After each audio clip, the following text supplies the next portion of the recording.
সিংহর খাঁচায় ফেলে দিয়েছেন। সিংহ 3 বছর ধরে না খেয়ে আছে। সিংহ পাইছে আজকে আমারে, ঠিক আছে? তুমি কি বলতে চাও? আমি বলতে চাই তুমি একজন সিংহ নারী, সিংহ। সিংহ? হ্যাঁ, সিংহ। বাহ, এই যে দেখো কি সুন্দর মিলে গেছে। হ্যাঁ হ্যাঁ, আমার মেকআপ আমি করতে পারি, বুঝছো? তোমারটা পারি। তাহলে শুধু শুধু জনি ভাইকে নিয়ে আসলাম। না ভালো হয়েছে, না ঠিকঠাক। কেমন হয়েছে? হ্যাঁ ভালো হয়েছে। এই যে নায়িকা আপনাকে যে মেকআপ করে দিলাম, অনুভূতি কি বলো? অবশ্যই ভালো লাগবে, স্বাভাবিক ব্যাপার। হ্যাঁ, সবাই বসে থাকে যে বৃষ্টি আপার কবে ডেট খালি হবে, বৃষ্টি আপার কবে ডেট দিবে, বৃষ্টি আপা কিনা একটা কাজ করবে। হ্যাঁ, আবার ইদানিং বৃষ্টি আপার খুব নমিনেশন আসতেছে ব্যাক টু ব্যাক। এরকম একটা নায়িকা আমাকে মেকআপ করে দিচ্ছে, এটা তো বড় ব্যাপার, তাই না? আচ্ছা তো কত রেমুনারেশন কত দিবেন? কাকে? ওকে মেকআপ আর্টিস্ট হিসেবে এফোর্ড করতে পারবো না, ঠিক আছে? বেশি চেয়ে ফেলবে।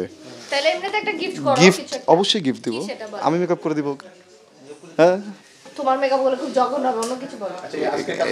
আচ্ছা, এই যে আমাকে মাত্র যে বললো না মেকআপ করলে যখন হবে, এটা কি একটু ডিলিট করে দিতে পারবেন আপনারা?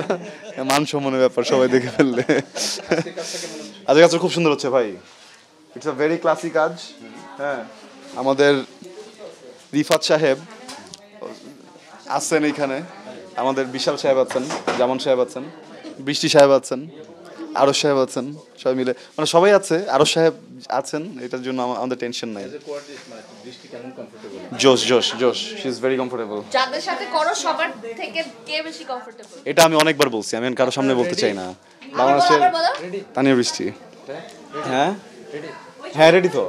এই যে ডিরেক্টর জোর করে নিয়ে যাচ্ছে, আসবো আবার। কাজ করে ভালো লাগতেছে, মানে কাজটা আসলে খুবই সুন্দর, গল্পটা খুবই সুন্দর, রোমান্টিক, সিম্পল, মানে দেখে মানুষ বলবে যে না খুবই ক্লাসি। লুক লাইক আ ওয়াও। হাতে লাগবে, হাতে লাগবে, হাতে লাগবে। ঠিক আছে, চলো হাতে হাতে লাগাও না।